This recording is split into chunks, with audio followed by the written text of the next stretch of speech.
नमस्कार मित्रांनो, कसे आहात? बरे आहात ना?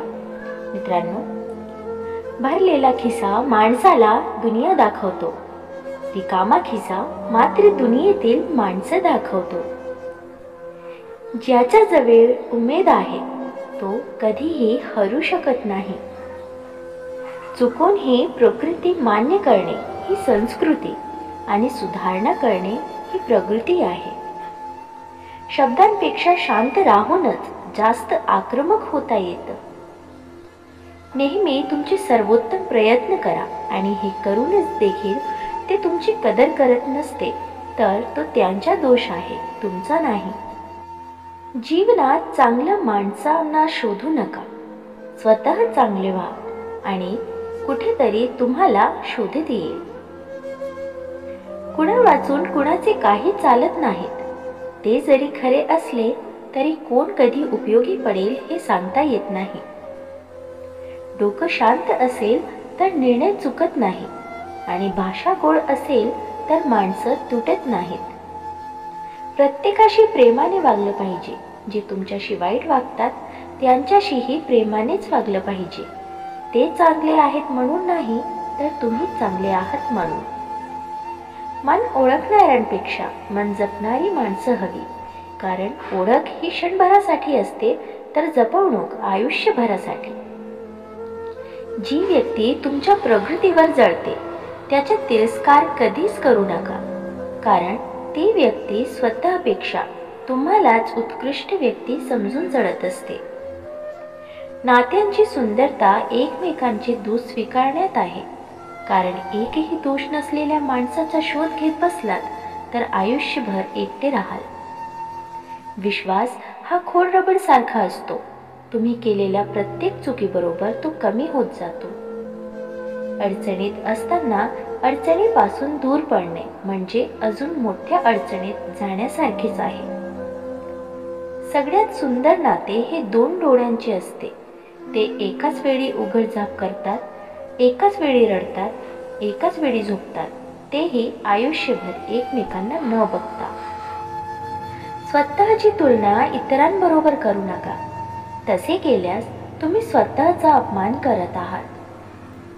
आयुष्यात कधीही कोणासमोर स्वतःचे स्पष्टीकरण देत बसू नका, कारण ज्यांना तुम्ही आवडता त्यांना स्पष्टीकरणाची अजिबात गरज नसते आणि ज्यांना तुम्ही आवडत नाही ते तुमच्या स्पष्टीकरणावर कधीच विश्वास ठेवायला तयार होत नाही.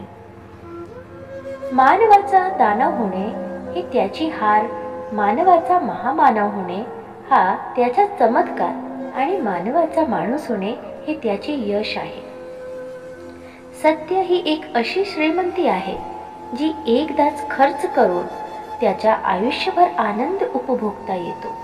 असत्य हे एक प्रकारचे कर्ज आहे ज्यामुळे तत्काळ सुख मिळतं परंतु आयुष्यभर त्याची परतफेड करावी लागते. कोणाच्याही सावलीखाली उभा राहिल्यावर स्वतःची सावली कधीच निर्माण होत नाही. स्वतःची सावली निर्माण करण्यासाठी स्वतः उन्हात उभे राहावे लागते. जगा इतकं की आयुष्य कमी पडेल, हसा इतके की आनंद कमी पडेल. काही मिळाले तर नशिबाचा खेळ आहे, पण प्रयत्न इतके करा की परमेश्वराला देणे भागच पडेल. माणसाला दोनच गोष्टी हुशार बनवतात, एक म्हणजे वाचलेली पुस्तक आणि दुसरी भेटलेली माणसं. भूक आहे तेवढी खाणे ही प्रकृती, भूक आहे त्यापेक्षा जास्त खाणे ही विकृती आणि वेळी प्रसंगी स्वतः उपाशी राहून दुसऱ्याची भूक भागवणे ही संस्कृती. या दोन गोष्टीमुळे जग तुम्हाला ओळखते. तुमच्याजवळ काहीच नसताना तुम्ही बाळगलेला संयम आणि तुमच्याजवळ सर्व काही असताना तुम्ही दाखवलेला रुबाब. छत्री पावसाला थांबू शकत नाही, पण पावसात थांबण्याचे धाडस नक्की देऊ शकते. तसेच आत्मविश्वास यशस्वी होण्याची खात्री देऊ शकत नाही, पण संघर्ष करण्याची प्रेरणा नक्की देऊ शकते. विचार असे मांडा की तुमच्या विचारांवर कोणीतरी विचार केलाच पाहिजे. मोठी स्वप्ने पाहणारे मोठी स्वप्ने सत्यात उतरवतात.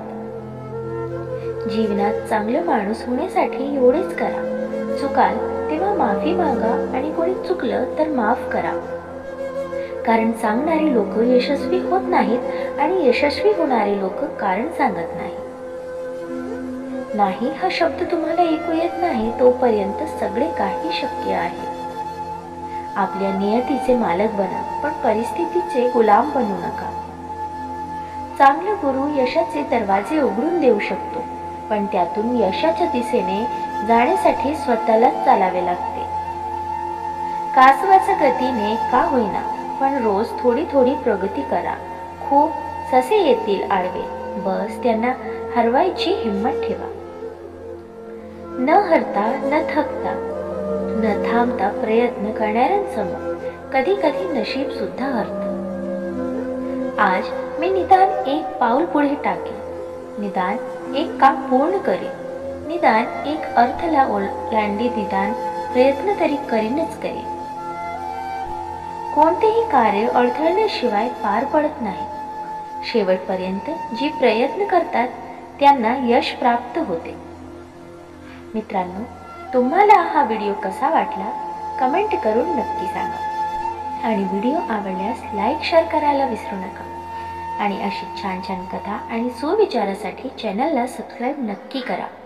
भेटूया पुन्हा एका नवीन व्हिडिओमध्ये. तवर स्वस्त रहा, मस्त रहा, आनंदित रहा. धन्यवाद.